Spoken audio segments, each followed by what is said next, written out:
అయితే మన ఇంటి అన్ని శాస్త్రలేనమాట. దానికేమి గర్వ నాయన, పెద్ద పెద్ద పేషెంట్లు కూడా ఉండే. వాటిని తీయద్దులే. సరే, మీ దగ్గర సిగ్గుపడింది ఉంటే నేను వచ్చింది ఇప్పుడే మీ భాష నాకు వంట పట్ట. ఇన్ని సామెతలు అయితే సంకలు తట్టారు, ఆ మాత్రం అర్థం కాలా? సిగ్గుమాలిందంటే చుట్టపీక.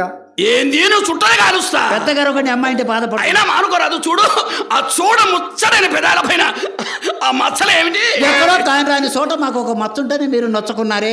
మీకు వంటి నిండా మచ్చలే కదా నాయన, మీ మచ్చల సంగతి చెప్పండి. ఓ సరినాగమ్మా, మాకు వంటి నిండా ఎన్ని మచ్చలుంటే ఇంటి దగ్గర ఇనపెట్టిన లచ్చలు ఉన్నట్టే. మీ గనక మచ్చలు పుట్టినయో పుచ్చి పురుగులు పడ్డట్టు మీ వ్యాపారానికి డేంజర్. ఇదిగో నా సుట్టాభ్యాసం అది కానీ సిగరెట్ చేస్తా కాల్చుకో.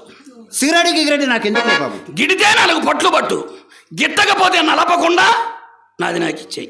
నా చేతికి దొరికిందా నలపకుండా నేను ఉండలేను, నలిపానా నీకు పనికిరాదు. ఈ దేకుడు బేరం నాకెందుకు నాయన? నాకు కావాల్సిన 1 రూపీస్ ఇస్తే. ఎంత లతప్ప? 1 రూపీస్. 1 రూపీస్ ఇదేమన్నా మంచికి వచ్చిందా? లతప్ప ఎంత అడిగింది? 1 రూపీస్ బాబు.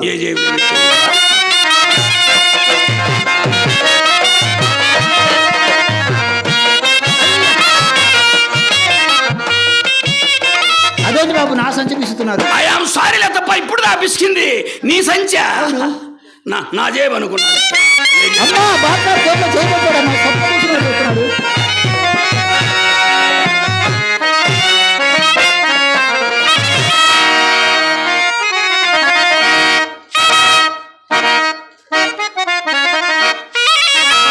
ఎంత నువ్వు అడిగింది? 1 రూపీస్. నువ్వు అడిగింది 1. నువ్వు అడిగింది 1, నేను ఇస్తున్న 10. ఇట్లా అస్పృశ్య సంచరించుటకు తావే లేదు.